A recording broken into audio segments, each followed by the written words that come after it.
Olá, meus irmãos, tudo bem? Sejam bem-vindos a mais um Graco Podcast, o podcast que te ajuda a crescer na graça e no conhecimento de Deus. Hoje a gente tem um papo super bacana com um pastor que inspira muito a minha vida, que faz com que eu ame cada vez mais a Jesus. Mas antes de começarmos esse papo, eu queria pedir para você se inscrever aqui no nosso canal, ativar o sininho, compartilhar com as pessoas esse episódio que eu tenho certeza que vai edificar muito a sua vida e colocar aqui nos comentários o que Deus falou com você assistindo esse podcast.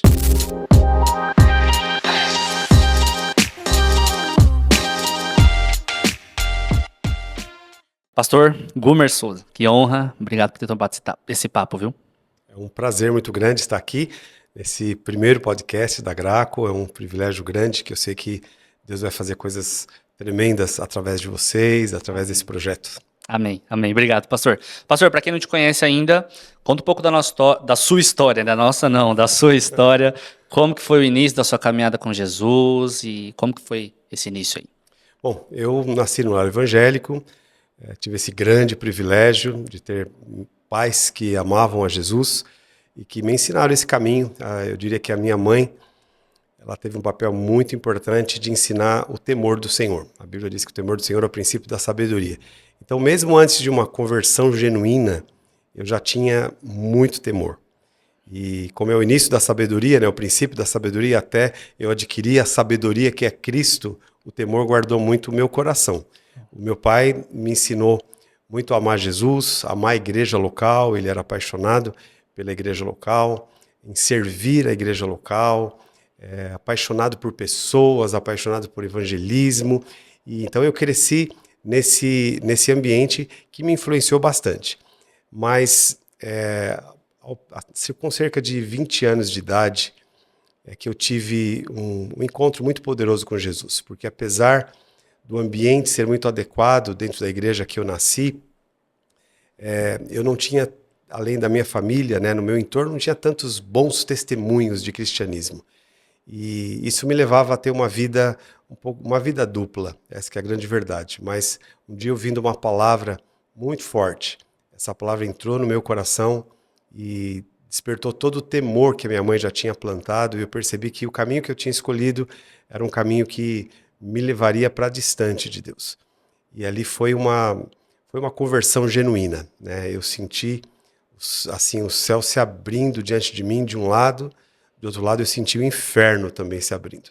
E uma escolha muito clara que eu tinha que fazer. E eu escolhi. Eu escolhi Jesus, eu escolhi dedicar minha vida para o Senhor, eu escolhi abandonar o pecado, eu escolhi viver para Cristo de verdade. E assim foi esse processo de conversão, né, que foi bem impactante na minha vida. E a partir dali, foi uma avalanche de transformações que Deus fez, inclusive na minha vida ministerial, na minha vida profissional. A partir daquele momento não passou um mês sem que Deus tivesse feito algo grande na minha vida. Uau, uau. E isso foi quantos anos, pastor? Eu tinha de 20 para 21 anos. 20 para 21 anos. E aí logo depois passou quanto tempo até o senhor começar a pastorear, estar liderando? Como que foi esse processo? Foi praticamente imediato, porque nessa época eu frequentava uma igreja no Tatuapé. Eu já estava me relacionando com a Márcia, e eu tive esse encontro com Jesus, e um mês depois ela teve um encontro muito parecido com Jesus, e nós continuamos nosso relacionamento ali, baseado na palavra de Deus, em santidade, mas isso também despertou uma paixão muito grande no nosso coração por cuidar de pessoas. Então nós não tínhamos assim uma intencionalidade de sermos pastores ou de fundarmos uma igreja. A gente vivia o evangelho, pregava o evangelho, e como a nossa igreja era em São Paulo, e eu morava em Carapicuíba, a Márcia em Barueri, então nós tínhamos um trabalho em Barueri, aos sábados, de evangelismo, ganhamos muitas pessoas para Jesus na época, pastoreávamos essas pessoas, e aos domingos levávamos para a igreja, que era no Tatuapé. Houve um momento que isso não era mais possível, por conta da quantidade de pessoas, e nós começamos o trabalho também aos domingos com o apoio da nossa igreja. E aí em 92 foi fundada efetivamente a igreja, a primeira igreja que nós pastoreamos. Nós ainda éramos solteiros, então eu tinha uns 26 anos, 25, 26 anos. Então eu já estava pastoreando uma igreja fundada, porém eu não era pastor ordenado. Sim. E aí continuamos esse pastoreio. Aos 27 anos eu me casei e fui ordenado pastor também. Uau, então no dia do casamento foi ordenado pastor também. Sim, Nossa. foi ali uma aliança dupla. Uma dupla emoção também. Uma dupla emoção. Uma aliança com a minha esposa, a mulher que Deus me deu, que era minha companheira de ministério também, minha amiga. Mas também juntos nós nos aliançamos com a igreja. Uau. E nunca mais parou a nossa vida desde esse dia, 1993. 1993. Vai fazer agora 32 anos e que nós estamos nessa santa aventura. Nossa, 32 anos já pastoreando, 32 anos pregando o evangelho. E quais foram os maiores desafios nessa caminhada? Porque teve muitos, certamente, né? Hoje o pastor está pastoreando uma igreja muito relevante, Pastor Barueri, plantou a igreja, daqui a pouco a gente vai falar, né? Igreja no Japão e tudo mais. Mas qual foi o maior desafio que o senhor enfrentou nesse processo? Olha, eu diria que o maior desafio, talvez, que eu tenha enfrentado, a igreja que eu frequentava, que é a igreja onde eu fui impactado com a palavra de Deus, eu aprendi muito a amar a palavra de Deus, a Bíblia, e pregar a palavra de Deus, ensinar a palavra de Deus. Essa igreja passou por um distúrbio muito grande. E essa igreja acabou caindo num processo realmente de heresia. E nós estávamos no meio disso. Eu pastoreava a igreja em Barueri, mas amava, honrava e respeitava demais o líder dessa denominação. E isso deixou a gente bem sem chão. Na verdade, eu era muito novo na época, amando a Jesus, mas com muitas dúvidas teológicas, com muitas questões, mas continuei pastoreando esse rebanho. Essa igreja, essa denominação passou por esse terremoto, praticamente se dissolveu, e de lá saíram várias outras igrejas com linhas diferentes. E nessa época eu enfrentei o maior desafio, que foi estar sozinho. Sozinho, pastoreando a igreja, junto com a minha esposa. Nós não tínhamos conexões e ligações com praticamente ninguém, e foi um deserto muito grande. Eu nunca passou na minha cabeça a possibilidade de desistir, mas eu me sentia sozinho, esgotado e buscando realmente a Deus. Isso foi até o ano de 2000. No ano de 2000, eu estava fazendo uma viagem profissional para fora do Brasil e eu quase perdi o voo, porque dentro dos Estados Unidos eu saí de Los Angeles para Houston, e não ajustei o meu relógio com o horário de Houston, onde sairia o voo internacional para o Brasil. E lá, quando eu quase perdi o voo, eu cheguei no avião, já foi praticamente o último passageiro a entrar, eu sentei no meu banco, na minha poltrona, e ali Deus falou comigo, que eu tinha que ajustar o meu horário com o horário dele. O meu horário, a minha visão com aquilo que Deus estava fazendo, porque como eu estava muito isolado, eu não estava ciente daquilo que Deus estava fazendo no corpo de Cristo. Essa que é a grande verdade. E talvez até pelo medo de heresias, de distorções, eu preferi me fechar. E eu estava perdendo o que Deus estava fazendo. E aí Deus falou comigo, se você quer aprender o que eu estou fazendo, algumas coisas eu falo diretamente com você. Mas muitas delas você precisa aprender com o corpo de Cristo. Você precisa aprender com outros homens de Deus. Isso foi em 2000. Em 2001 eu recebi o convite para participar da primeira conferência do MDA em Santarém. Eu não conhecia a visão do MDA, não conhecia o pastor Eibe. Era algo novo. Era algo totalmente novo, mas por causa daquilo que Deus já estava falando comigo, eu me abri. E também por causa da confiança que eu tinha na pessoa que me convidou, que era um pastor amigo meu, eu falei, eu vou para lá. E chegando lá, eu fui assim tremendamente impactado com o evangelho genuíno, com a simplicidade do evangelho, com o amor pelas pessoas, o amor à palavra de Deus. Era uma igreja muito relevante, pouco conhecida ainda no Brasil, mas era uma igreja muito relevante. E fiquei uma semana, e essa semana que eu passei em Santarém, ela foi decisiva na minha vida pessoal e ela foi decisiva no meu ministério. Se eu não tivesse tido esse encontro lá, que eu sei que Deus programou isso e me deu a oportunidade de escolher, talvez o meu ministério tivesse sido um ministério totalmente irrelevante. Mas lá eu conheci homens de Deus, o pastor Eibe, o pastor Sabá, o pastor Paulo, a Rebeca, e eu vi realmente um amor genuíno pela palavra de Deus, sem a necessidade de de personalismo, né, de estar na frente, de nome, de denominação, mas o cuidado realmente com o O amor rebanho, pela obra, né? pela obra de Deus. E isso me impactou demais. E ali eu tomei uma decisão de me submeter àquela liderança, ainda que nós éramos de igrejas diferentes. E eu comecei a ser discipulado, né, pelo pastor Sabá. E aí eu senti que eu saí desse deserto. Aí houve um jorrar de Deus na minha vida e eu realmente aprendi esse princípio de me submeter a homens de Deus, conhecer homens de Deus e ver o que Deus estava fazendo na vida desses homens e receber deles, né? Então isso transformou completamente a minha vida, o meu ministério, a minha família, e hoje o que eu vivo, né, ministerialmente falando, é muito fruto desse tempo, desse encontro que eu tive. Uau, uau.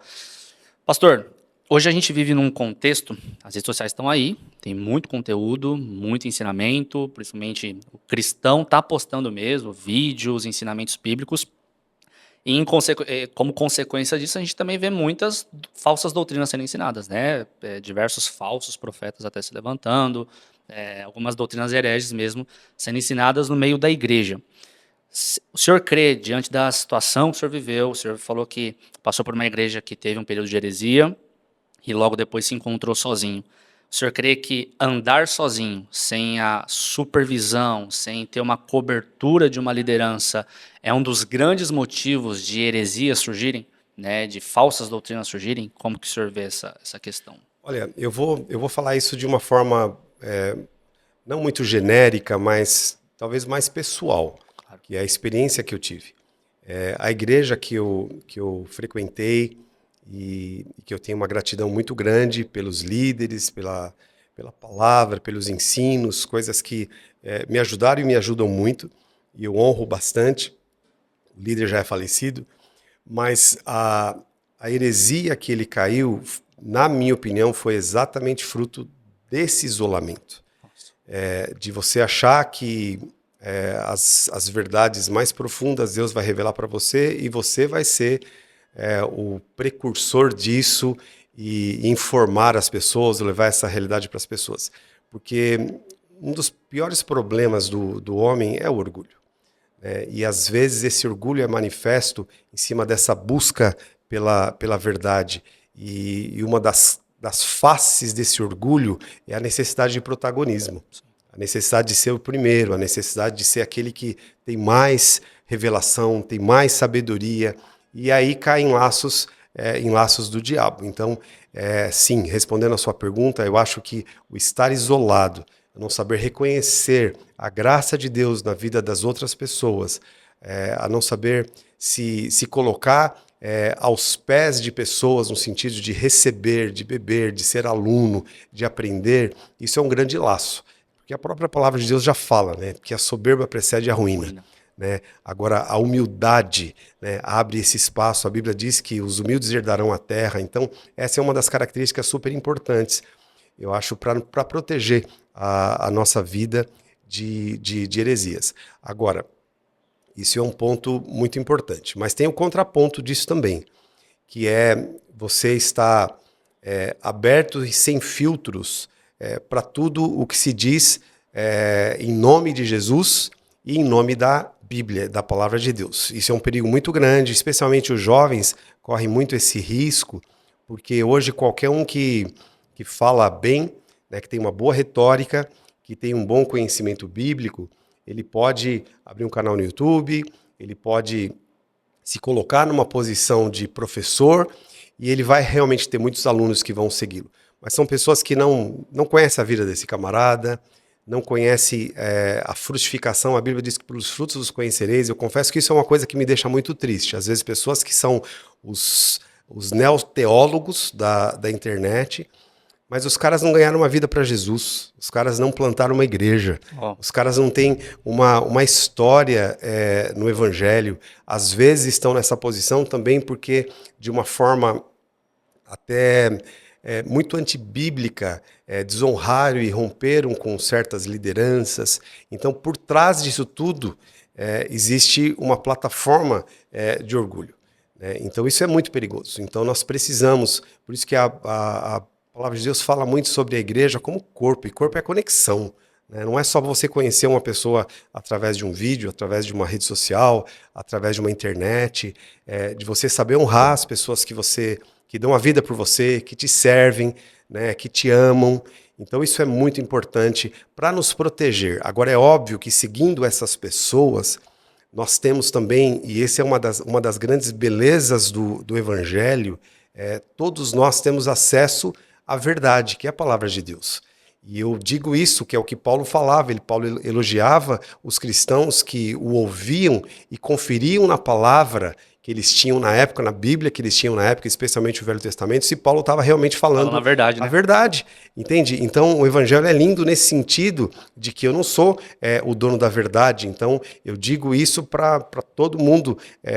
Você pode me seguir, você pode me imitar naquilo que eu imito Cristo, naquilo que eu reflito as verdades da palavra de Deus, porque eu não sou detentor, eu não sou a última palavra. Entende? Uau. Então isso é muito importante, não é uma submissão cega a um líder, porque na verdade esse líder ele só é confiável se primeiro ele valoriza a palavra de Deus, se ele estiver seguindo na verdade, se ele tiver testemunho disso e se ele também tiver um coração humilde para seguir outras pessoas.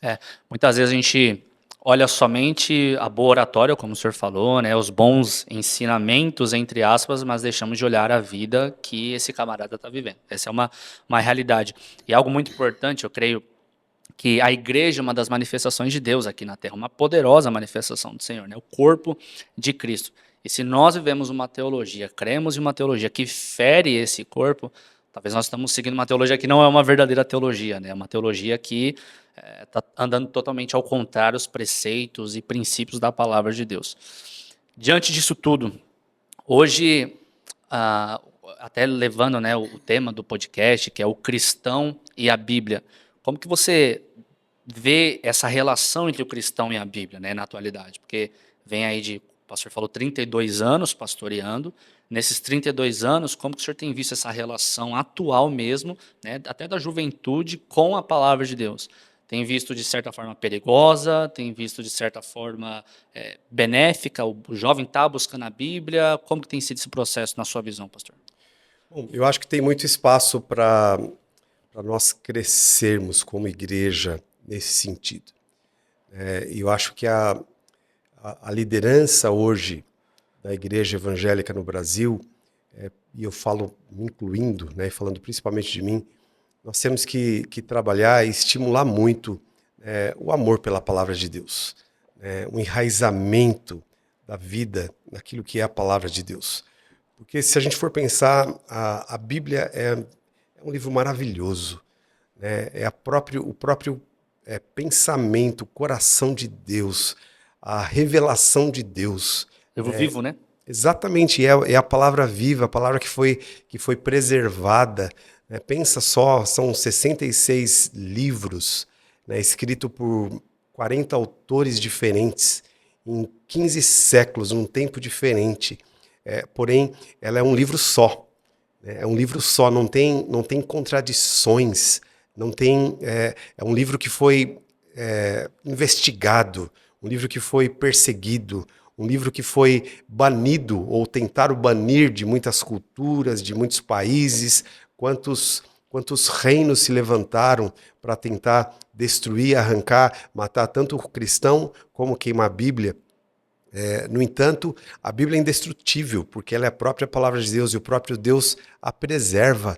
Então, esse tesouro maravilhoso que nós temos nas mãos, ele deveria ser mais amado, né? Então, nós precisamos realmente inspirar o jovem, o cristão no geral, a amar essa palavra, a buscar essa palavra, a viver essa palavra, a praticar a palavra de Deus, porque essa é a nossa base de fé, né? É a estrutura da nossa vida. Uau. A sociedade foi formada, aliás, tudo de bom que existe na sociedade, e mesmo em sociedades que são anticristãs, por exemplo, se existe alguma coisa boa, você pode desenrolar e você vai ver uma influência da palavra de Deus. Eu vivi, por exemplo, no Japão, onde tem menos de 1% de evangélicos, mas a base do Japão é interessante, porque o Japão ele foi praticamente destruído na Segunda Guerra, né? E os Estados Unidos tiveram um papel muito importante na reconstrução do Japão, inclusive um general americano que foi ali, que liderou essa reconstrução no Japão e que convocou e chamou muitos cristãos para irem para lá, inclusive para evangelizar e ajudar na construção do Japão, e ajudou na construção até de uma cultura, ainda que eles não são cristãos, mas é um país que muitos aspectos de respeito, aspectos de educação, de moral, tudo isso vem de princípios bíblicos, ainda que nem eles sabem que isso vem de princípios bíblicos, mas foram introduzidos na cultura através da Bíblia. Então, a palavra de Deus ela tem solução para todas as áreas da nossa vida. Você quer ser um bom profissional, independente de ser cristão. Se a pessoa, de repente, ela quer usar a Bíblia, fala, eu quero ler a Bíblia para eu ser um bom profissional. Ela consegue. Consegue. Ela consegue. Entende? Então tem tudo. Agora, para nós que cremos na Bíblia como sendo a própria palavra de Deus, é incoerente ser cristão e não amar a Bíblia, e não se devotar à Bíblia, e não estudar a Bíblia. Uau, e é um grande perigo. É um grande perigo ser cristão e não ler a palavra de Deus. Hoje, a gente vê, principalmente o jovem, né? O nosso público aqui é um público muito jovem também que nos assiste. Ele tem a necessidade, muitas vezes, de enxergar uma liderança que se posiciona, vamos dizer assim, né? Uma liderança que fala, eu creio nisso e naquilo. A minha pergunta diante disso, né, entendendo os erros que há nessa necessidade de um posicionamento, porque muitas vezes também não tem um embasamento bíblico que é a busca pela palavra do jovem, né? Então ele quer ver no outro aquilo que ele não se posicionou ainda. Mas como que o senhor vê essa necessidade no sentido de um pastor ele deve se posicionar, eu creio nisso e não creio naquilo, eu creio nessa doutrina e não creio nessa doutrina, ou a atitude do pastor deve ser simplesmente direcionar o jovem para estudar e ele tomar as decisões que ele tem que tomar com base na palavra de Deus? Como que o senhor vê esse processo? Bom, eu acho que esse processo é muito natural. Hoje tem sido mais instigado pelo avanço da tecnologia, né? Hoje o conhecimento ele é acessível a todas as pessoas. Isso tem um lado muito positivo e, obviamente, tem um lado muito negativo de todas as coisas, mas eu vou dar um exemplo para você, um exemplo bem prático que eu vivi. Eu, durante a minha vida inteira, até os 20 anos, eu fui de uma igreja presbiteriana independente, 100% calvinista. Sim. Nesses 20 anos, dentro dessa igreja calvinista, eu nunca ouvi falar dentro da igreja sobre calvinismo. Ainda que era vivido isso na prática. Tinha as doutrinas. Tinha as doutrinas, mas nunca tinha uma explicação ou um contraponto. Ó, nós cremos nisso e os arminianos creem naquilo. Porque não tinha essa curiosidade, essa necessidade, porque nessa época, por exemplo, o contato que nós tínhamos com líderes era o líder que estava lá ministrando na nossa vida e quando ele resolvia convidar alguém para ministrar também, porque nós não tínhamos esse acesso na minha época, né? Nessa época que eu era jovem, não tinha acesso à internet.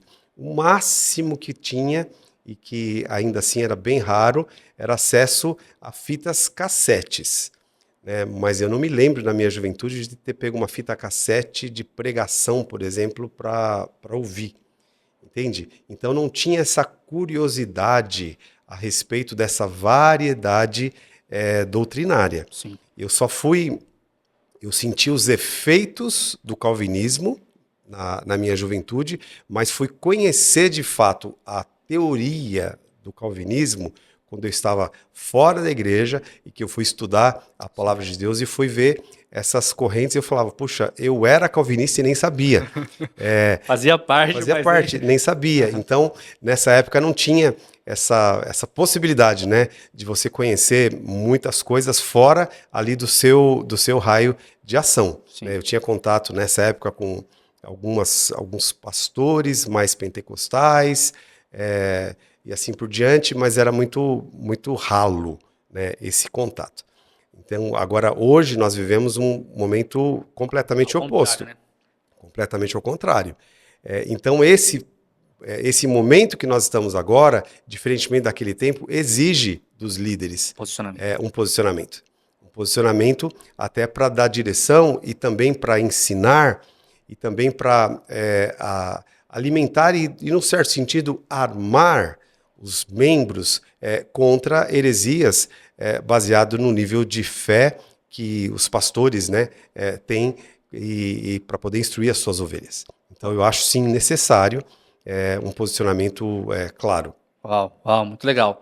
Entrando nesse tema que o pastor tocou, o senhor falou que no começo da sua conversão, no seu processo de conversão, Deus te apresentou ali tanto o céu, né? O senhor viu o céu e viu o inferno.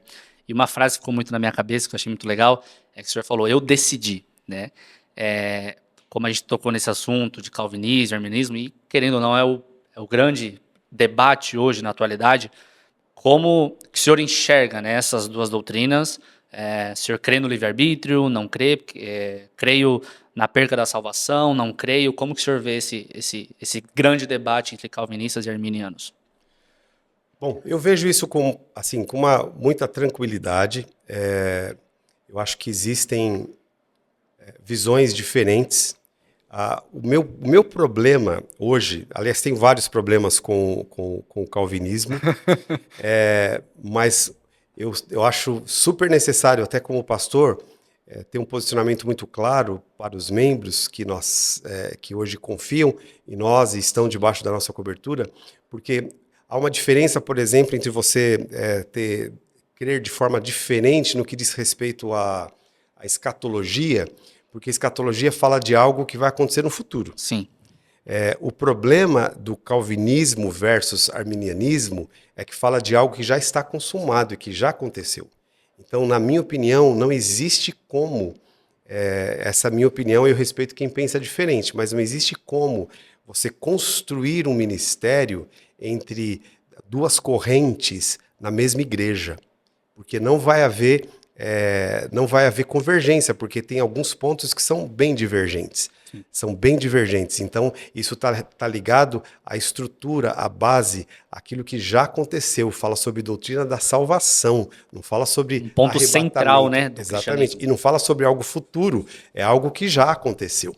É algo que já aconteceu. Então, eu acho que é muito importante um esclarecimento nessa área. E assim, a minha posição, eu não sou calvinista, como eu disse, eu já fui calvinista e eu quero explicar depois que eu acho que é um dos pontos muito importantes para mim, é o efeito do calvinismo na vida de algumas pessoas, porque muita gente tem isso muito como teoria, mas... Tem um efeito prático. Tem um efeito prático no dia a dia da nossa vida e, na minha opinião, inclusive com relação à propagação do evangelho. Existe um efeito prático. Então, eu penso o seguinte, existe lá a teoria do calvinismo, né, as bases do calvinismo, os 5 pontos do calvinismo, que estão dentro da palavra tulipa, né, em inglês, e eu não vou entrar nesses pontos especificamente agora, mas eu diria que eu tenho 4 Cs, que é a forma como eu tenho na minha mente o contraponto e a divergência que eu tenho com relação ao calvinismo, e para mim são os pontos centrais que norteiam a minha vida. Primeiro, o primeiro C é a coerência bíblica, porque eu não consigo enxergar a coerência bíblica no calvinismo. Então, o calvinismo, para mim, não tem coerência bíblica. Isso olhando de Gênesis a Apocalipse. Tem pontos que você pode colocar como pontos obscuros, mas existem muitos pontos claros que não têm coerência bíblica, não tem coerência com aquilo que a palavra de Deus fala, onde Deus, desde o início, ele sempre apresenta opções para as pessoas. Por exemplo, quando Deus trata com Caim, a forma como Deus trata com Caim, já logo em Gênesis, no começo de Gênesis, ele fala, se você escolheu certo, é óbvio que você vai se dar bem. Ou seja, seria incoerente, por isso que eu falo de coerência bíblica, seria incoerente Deus falar, se você escolheu certo, se houvesse uma predestinação já, ou se ele já tivesse programado para escolher o errado. Você pega em Deuteronômio, onde Deus fala para o povo, eis que eu ponho diante de vocês bênção e maldição. Escolha a bênção, escolha a vida. Seria incoerência Deus colocar 2 opções e ainda desejar e pedir para as pessoas escolham a bênção se houvesse uma predestinação, uma programação antecipada da pessoa para escolher a maldição. Então, eu poderia falar vários pontos de incoerências bíblicas que eu acho. Então, o primeiro C, para mim, não fecha. Com a Bíblia não fecha. Esse é o principal, professor. Esse é um dos, não é o principal. Tá. Então, acho que essa incoerência bíblica com o calvinismo, para mim, o calvinismo não encaixa na minha coerência bíblica, a forma como eu enxergo a palavra de Deus. O segundo C que eu falo é com o coração de Deus. Porque quando você lê a Bíblia, você percebe Deus revelando o seu coração, revelando as suas emoções, revelando as suas intenções. E por exemplo, um dos versículos mais clássicos da palavra de Deus é João 3,16, que diz que Deus amou o mundo de tal maneira que deu seu Filho unigênito para que todo aquele que nele crê não pereça, mas tenha a vida eterna. Então é um versículo que expõe o coração de Deus de amor, não por algumas pessoas, pelo mundo. Pelo mundo. Agora, como que casa com essa visão? E também João diz que Deus é amor. Então, como Deus, sendo amor, ele já predestinou alguns para Salvação, né? para salvação e outros não. Como ele pode, então, sendo amor, limitar, né, a expiação para um grupo? Então, eu acho que aqui também não é coerente com o coração de Deus. Essa terceira, o segundo C. O terceiro C, para mim, fala sobre a contribuição com o avanço do Evangelho. Se a gente for honesto e avaliar a história, e aqui não é opinião, é só você fazer uma pesquisa, dados históricos do avanço do Evangelho, da expansão do Evangelho no mundo, é muito claro que os grandes e os maiores moveres e os últimos moveres de avivamento que espalharam o Evangelho vieram de pessoas que não eram calvinistas. De pessoas que criam exatamente no que a palavra de Deus fala aí, de pregar o evangelho a toda criatura. E como crerão se não há quem pregue? Então as pessoas precisam ter a opção de escolha, por isso elas precisam ouvir o evangelho, elas precisam receber a palavra para se converter. Então, se fosse uma graça irresistível, isso inibiria até esse ímpeto da propagação do evangelho, porque o homem simplesmente ele é vítima de uma já decisão prévia de Deus. Então, se você olhar, isso influencia no avanço do evangelho. Então, pode olhar a história e pegar os últimos grandes avivamentos e a gente vai perceber isso. Sim. E o último C, para mim, fala sobre comportamento. Que aí eu entro muito na questão também de um testemunho pessoal, e daquilo que eu tenho visto nos dias atuais. Então, um testemunho pessoal é do que eu vivi dentro do calvinismo, ainda que eu não sabia o que era calvinismo, mas eu via e eu liderei jovens dentro da igreja, uma igreja calvinista, e eu ficava inconformado. Talvez eu não fosse calvinista, eu não era calvinista e eu não me tocava disso porque não tinha essa diferenciação. Mas eu me conformava com jovens que estavam vivendo em pecado, mas que chegavam a essa conclusão de que, olha, se eu for salvo, eu já fui predestinado para a salvação. Agora, se eu fui predestinado para o inferno, eu pecando ou não pecando, dá na mesma. Vai mudar o quê? Então, é muito sutil. É óbvio que um calvinista, existem muitos calvinistas maravilhosos, homens que têm, assim, que eu admiro demais, e eu sei que não é isso que eles pregam, mas eu estou falando de comportamento prático, né, de alguém que está ali na corda bamba tentando vencer o pecado, mas ele tem essa teoria dentro de si. Os efeitos que isso causa no dia a dia, né?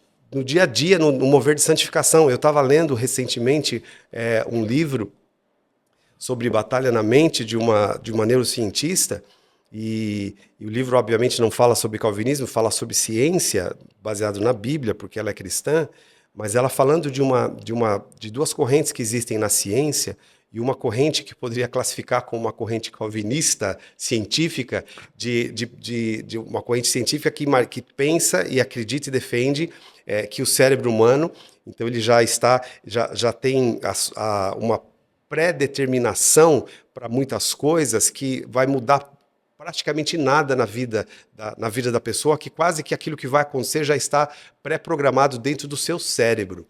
E essa é uma corrente. E uma outra corrente que diz não, que defende a neuroplastia, por exemplo, que é uma mudança, que é possível mudar o cérebro. Nós temos neurônios que são reformulados, e tem muitos termos científicos para isso, mas é uma outra corrente que se encaixaria no anticalvinismo aqui, e ela fala que foi feita uma pesquisa com as duas correntes de pessoas que pensavam diferentes, e percebeu-se que naquele que acha que é possível mudar, o nível de honestidade dessas pessoas, eu não estou aqui falando que os calvinistas não são honestos, tá? Mas dentro dessa pesquisa, o nível de honestidade dessas pessoas era muito maior do que o nível daqueles que já achavam que já está tudo pré-determinado, entende? Então não vai mudar nada. Então, para mim, isso é um dos grandes pontos que pesam contra o evangelho. Uau. Contra o evangelho, contra a propagação do evangelho, contra uma busca de verdade genuína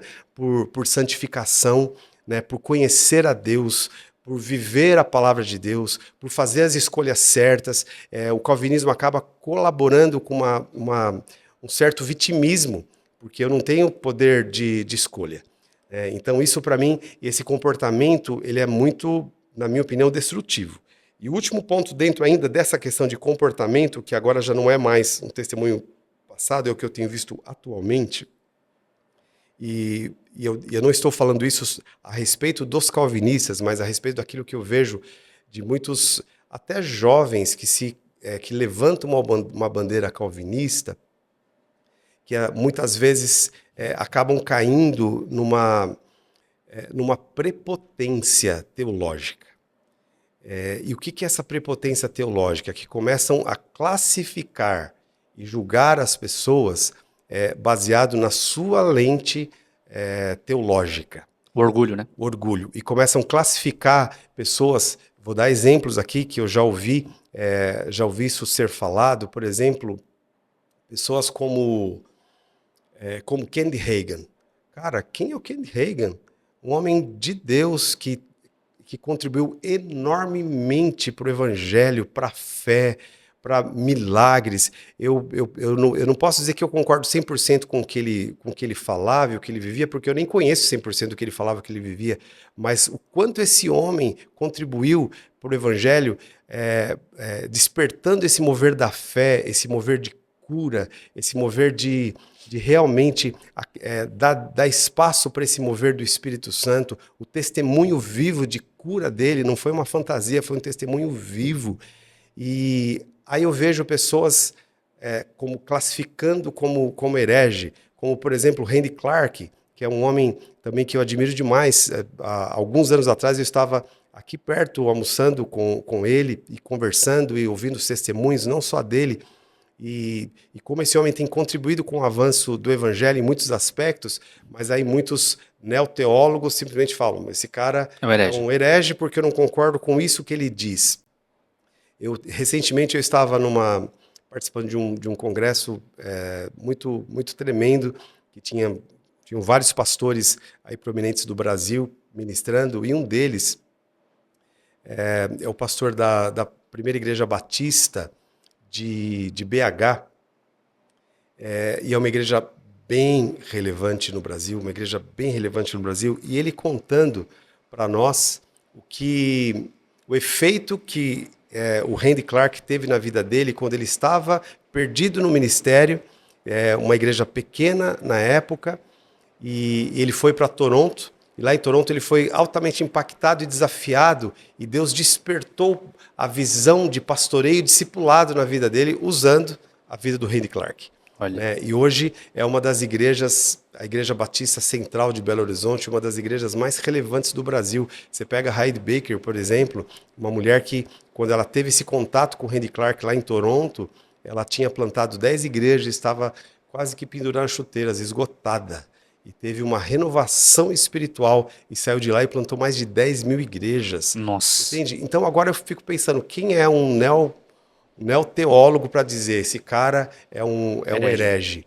Né? Então nós estamos vivendo tempos assim bem, bem difíceis nesse aspecto, né? Onde pessoas têm se apropriado de certas linhas teológicas, e eu respeito, mas a gente não pode se colocar nessa posição, né, de classificar, Tem que né, ter um os cuidado, né? líderes. Exatamente. Então isso é uma questão do comportamento, que obviamente isso não é só da corrente, digamos, calvinista, isso está muito ligado também até o coração do jovem. Eu posso dizer que eu também fui muito assim na minha juventude, mas graças a Deus eu encontrei homens maduros a quem eu me submeti, e eu pude ser corrigido nessa arrogância juvenil, né, pueril, que muitas vezes nós temos, mas que às vezes, se não tiver ninguém para orientar, essa pessoa faz seguidores e se distancia muito, Sim. né, da propagação do evangelho.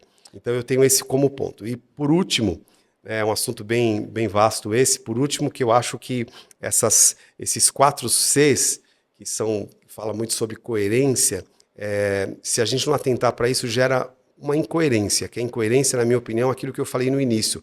Não dá para você construir um ministério com todas essas incoerências dentro de um ministério. Então, eu acho que, especialmente um jovem, precisa conhecer o posicionamento da sua igreja, né, do seu pastor. Ele precisa buscar essa revelação também na palavra, não é porque o pastor está dizendo isso, mas busca na palavra, busca as razões que levam o seu pastor a crer naquilo que ele está crendo, e uma vez que você decide, então mergulhe e faça, trabalhe em unidade, trabalhe em harmonia nesse sentido, porque para mim é incoerente, não é possível caminhar junto se não tiver essa coerência teológica. Uau, uau. Pastor, diante de todos esses pontos que o senhor colocou, e a gente está aprendendo muito aqui, né? O senhor crê que o calvinismo é uma doutrina não perigosa, vamos dizer uma heresia, vamos dizer assim? O senhor crê, então, que o calvinismo ele foge completamente da sã doutrina bíblica ou não? Assim, é uma doutrina que merece ser analisada com certo cuidado. Como que é isso? Olha, eu falo isso com muito cuidado, porque quando você fala de uma doutrina, naturalmente você também fala de pessoas, E muitas, né? e muitas. E eu preciso ter muito cuidado nisso, porque eu poderia dar uma lista para você de várias pessoas que eu admiro demais, e são pessoas que pregam o calvinismo e creem no calvinismo.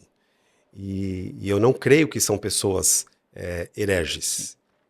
Não creio mesmo. Eu creio que são homens de Deus, que amam a Deus, que amam a palavra de Deus e que têm, dentro do seu raio de ação, contribuído com o evangelho. Por isso é difícil para eu falar, né, que o calvinismo é herege por conta das pessoas que estão envolvidas e que são protagonistas e que são calvinistas, né, e pessoas maravilhosas que eu os considero muito e o admiro muito, inclusive de vez em quando ouço até. Porém, como eu disse, não tem como eu também dissociar daquilo que eu creio, né, que o calvinismo gera um tipo de comportamento que não contribui com o reino. Entende? Então a gente precisa saber fazer a divisão. Então eu classificaria o calvinismo, no mínimo, como uma doutrina muito perigosa. Olha, impactante, hein? A gente vai dar só uma pausa aqui, porque eu quero anunciar algo para vocês. A gente já vai continuar, tem algumas perguntas. O papo tá quente aqui, tem mais coisa ainda pra gente perguntar. Mas eu queria anunciar algo para vocês muito legal. Esse podcast é organizado pela Escola Teológica Graco, como eu falei para vocês. E hoje nós estamos abrindo as nossas matrículas para o nosso curso de Teologia Bíblia em 6 aqui na Escola Teológica Graco. Nesse curso você vai ganhar um livro físico, vai chegar aí na sua casa com frete gratuito, um manual bíblico, que a gente divide a Bíblia em 6 partes: Criação, Êxodo, Israel, Jesus, discípulo de Jesus e fim dos tempos. É uma visão panorâmica das Escrituras Sagradas. Além disso, você vai ter aula com o pastor Marcelo Nunes, pastor sênior da Igreja Metodista Wesleyana, em Cotia. Você vai ter aula com Alain Eugênio, um grande teólogo de Carapicuíba. Ele comanda todo o centro, o Instituto Pentecostal de Teologia de Carapicuíba, entre outros grandes professores que vão ministrar poderosas aulas para você em nossa plataforma. Ao final do curso, você vai ter também o nosso certificado de teologia aqui pela Escola Teológica Graco. Vai ter um QR Code na tela aí, em algum canto, aponte o celular, faça sua matrícula. Vai ser uma grande honra ter você estudando teologia com a gente. Continuando o papo aqui, pastor. A gente falou de muitos temas teológicos e muito o posicionamento do Senhor, né? Eu creio que muitas pessoas que estão assistindo estão sendo muito edificadas com esse posicionamento, membros da Past Church, né? Jovens da Past Church estão sendo edificados com esse posicionamento. E isso é muito fruto de estudo teológico. Uma pergunta até um pouco direta. O senhor crê que para ser pastor, ou aquele que almeja o episcopato, almeja a liderança, é como que obrigatório, não, essencial fazer a teologia, ter o estudo teológico, ou você crê que apenas o estudo bíblico ali caseiro em sua casa já é necessário? Como que o senhor vê essa questão? Tá, essa também é uma questão assim, até um pouco polêmica, porém eu creio o seguinte: primeiro a gente definir o que é um pastor. Legal. O pastor é aquele que cuida de ovelhas, cuida de um rebanho, e então o pastor precisa ter ovelha, né? Porque muitos teólogos, podem ser mestres, e às vezes levam o título de pastor, mas de fato não pastoreiam.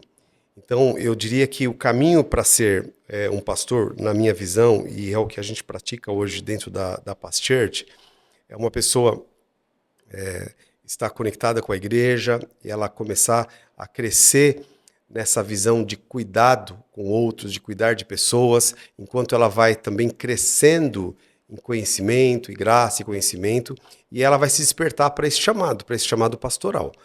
Agora, é óbvio que se eu sou um pastor evangélico, o mínimo que, além de ter ovelha, o mínimo que eu preciso é conhecer a Bíblia que eu creio, a Bíblia que eu vou pregar a respeito dela, porque não necessariamente um pastor precisa subir num púlpito e pregar, né? Porque, na verdade, dentro de uma grande igreja, às vezes você tem dois pastores que pregam mais, mas você tem às vezes dezenas de outros pastores que estão lá pastoreando as ovelhas Cuidando de e não vidas, né? precisam necessariamente estar nessa posição de pregar, mas precisam conhecer profundamente a palavra de Deus. E para conhecer a palavra de Deus, o caminho primário é ler a Bíblia. É ler a Bíblia, é amar a palavra de Deus, é se interessar pela palavra. Então tem que ser uma pessoa que conhece a Bíblia, que crê na Bíblia, que lê a Bíblia, que pratica a palavra de Deus.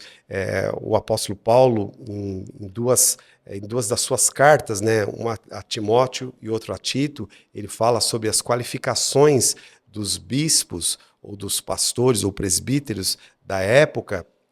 E o que ele coloca como qualificação, a maior parte fala sobre testemunho, sobre vida, sobre moral, sobre prática, sobre ser exemplo para os fiéis. Então, esses são os pontos essenciais para nós. Então, Paulo diz, marido de uma mulher, que governa bem a casa, que se não governar bem a casa, como vai contribuir ou liderar a igreja? Tem um bom testemunho dos que estão de fora, um bom testemunho na sociedade. Então, tudo isso é construído dentro, não é no banco de uma faculdade teológica que você vai ganhar essas qualificações. Agora, obviamente, além de tudo isso, nós precisamos conhecer a palavra de Deus, e para isso eu acredito sim que um bom curso de teologia vai dar toda essa autoridade e habilitação para esses pastores também. Nós não colocamos isso hoje ainda como uma condição para ser pastor, mas nós estamos construindo para que isso também seja, para que nós como igreja possamos oferecer isso para os nossos... Isso você diz na Past Church. Past Church. Que Falando legal. como Past Church. Que legal, que legal, que legal.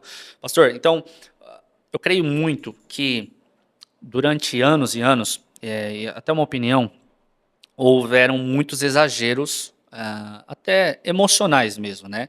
E isso, em determinado momento, feriu alguns princípios da palavra de Deus. Esses exageros, porque nós somos seres humanos, somos carnais, carne e osso, né? E temos emoções. O senhor crê que esses exageros, e não levando para a doutrina A ou doutrina B, mas eles poderiam ter sido evitados com o estudo profundo das Escrituras Sagradas? Porque a gente tem noção que, apesar de grandes movimentos e moveres ter atraído muitas pessoas, hoje a gente vê também esses grandes moveres com certo excesso repelindo muitas pessoas. O ensino bíblico poderia ter evitado esses exageros? Não, com certeza. A Bíblia é, como diz o Salmo 119, 105, lâmpada para os meus pés é a tua palavra e luz para o meu caminho. Então fala sobre lâmpada no sentido de visão do caminho em si, de para onde você está indo, da direção que você está indo, e luz para identificar onde você está pisando, né? As coisas práticas, os momentos práticos, o próximo passo, né, que você está pisando. Então, a Bíblia é essa regra de fé e prática. A gente tem um problema que eu acho que o Brasil, não só o Brasil, mas especialmente o Brasil, nós somos bastante emotivos, emocionais, né? Isso tem uma grande vantagem que a gente pode crescer muito em muitas áreas, tanto que hoje o Brasil é considerado pelos cristãos do mundo inteiro como um país que está em ebulição, em avivamento. Pegando fogo, né? Pegando fogo por causa dessa abertura, por causa dessa até simplicidade do brasileiro. Então isso é uma vantagem muito grande que nós temos. Mas também tem uma desvantagem nesse aspecto. A desvantagem é que as pessoas muitas vezes têm experiências puramente emocionais. E é tão interessante quando Deus é maravilhoso, né? Deus é o autor de todas as coisas, né? Ele criou o mundo, ele criou o universo, e se a gente quer, por exemplo, a inteligência humana, ela é a criação de Deus. Então, dentro do cristianismo, Deus não espera que nós entreguemos o nosso coração, mas a gente deixa o cérebro de fora, né? Porque Deus é um ser inteligente, né? E é interessante que o primeiro grande mandamento é amar a Deus com todo o teu coração, com toda a tua força, mas com todo o seu entendimento. Entende? Então existe essa necessidade dessa entrega emocional, da vontade, mas também uma entrega racional. Então acho que aí está o equilíbrio, e a Bíblia nos traz isso, né? A Bíblia não é um livro que você tem que escolher entre, por exemplo, entre fé e ciência. Na verdade, ela une. Exatamente, a ciência genuína, a ciência profunda, a ciência sem um viés ideológico, sem uma teoria, se a ciência for estudada profundamente, a própria ciência vai comprovar a Bíblia, e a Bíblia diz isso, que a natureza, ela demonstra, ela revela Deus, entende? Então não são coisas que podem ser dissociadas. Então, entendendo isso, a gente entende que dentro do Evangelho, a gente precisa entregar o coração, mas também entregar o cérebro, né? E entender as coisas. E quando existem coisas que são puramente emocionais, mas você não tem respaldo bíblico, e às vezes não tendo respaldo bíblico, muita gente engole porque não lê a Bíblia. Mas isso não anula o mover que também toca as emoções. Isso não anula, porque aí, como eu vi eu não me lembro quem é o pregador, mas alguém que trouxe essa visão que eu achei muito interessante, que dentro do cristianismo aconteceu um divórcio, assim como acontece dentro de uma família. Uma família, o que acontece? Quando há o divórcio, é separação do pai e da mãe para um lado. Só que os filhos, eles continuam sendo filho do pai e filho da mãe. Só que eles acabam tendo que optar, muitas vezes, por um lado, né? E optando por um lado está dizendo não para o outro automaticamente. E esse camarada fala, dentro do cristianismo aconteceu isso. As pessoas, houve um divórcio entre aquilo que é o espírito, o mover do espírito, e aquilo que é a palavra.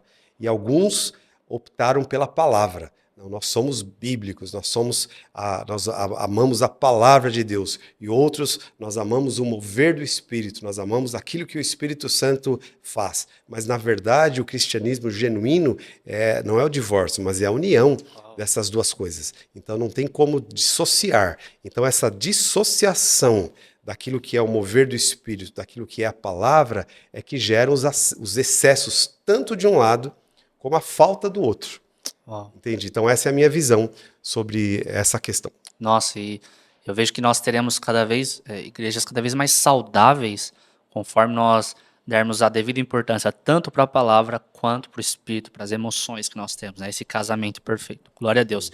Caminhando para o final, pastor, a gente falou muito Falou sobre salvação, perca ou não, né, o calvinismo, falamos sobre livre-arbítrio, caminhando para um tema final ali da Bíblia, e um tema até futuro, né, até não é futuro.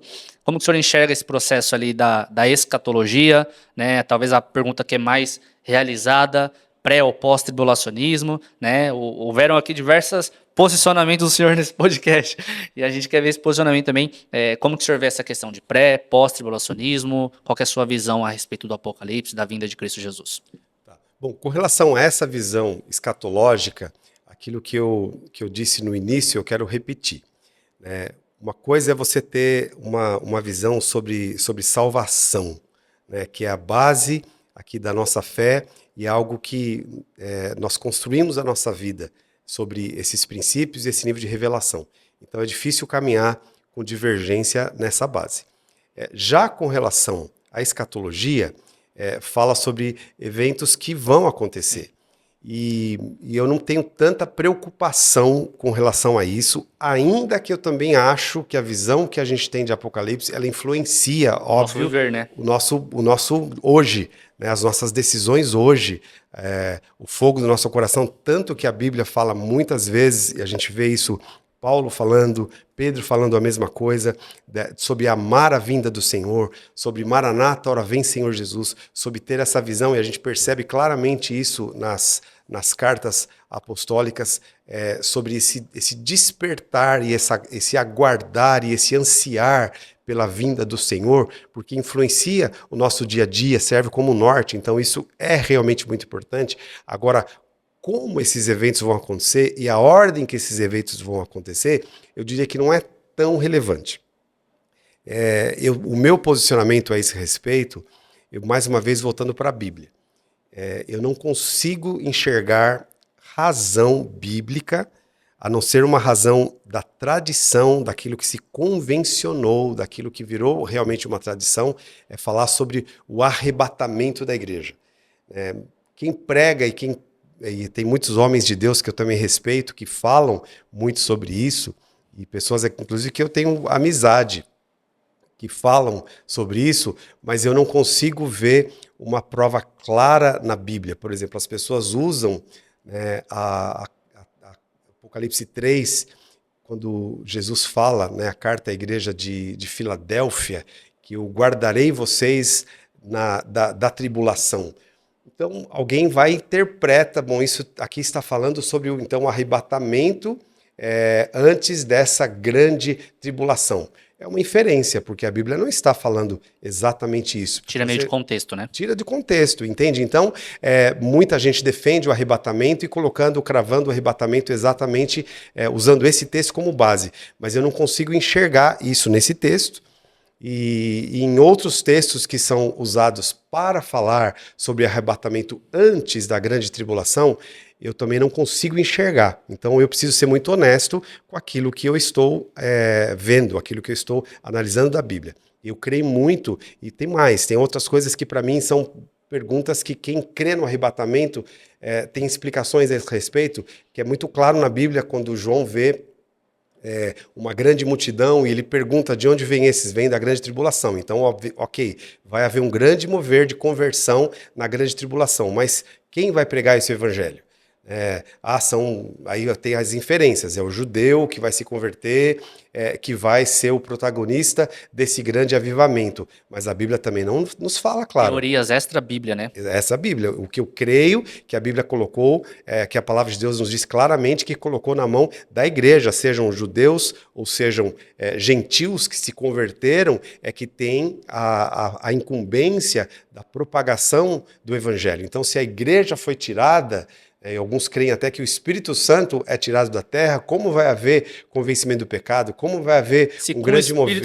A gente está lutando, imagina. Entende? Então, essas questões todas me fazem acreditar que sim, a igreja vai estar na grande tribulação, a igreja vai ser protagonista na grande tribulação, vamos sofrer perseguições, mas a promessa do Senhor é que vai nos guardar, não vai nos poupar no sentido de que nós somos bibelosos e não vamos passar por isso. Eu acho que é até a prova da nossa fé, porque a história da igreja, sempre viveu diante de grandes perseguições, e sempre prevaleceu, Cresceu nessas cresceu tribulações. diante dessas grandes tribulações, e o grande, digamos, o grande mal, o problema ou tribulação de fato desse período chamado grande tribulação é a ira de Deus que vai ser derramada, mas obviamente a ira de Deus não é derramada sobre o cristão, é exatamente o contrário, né? Ali vai ser como um testemunho para que as pessoas se voltem para Cristo. Então, eu creio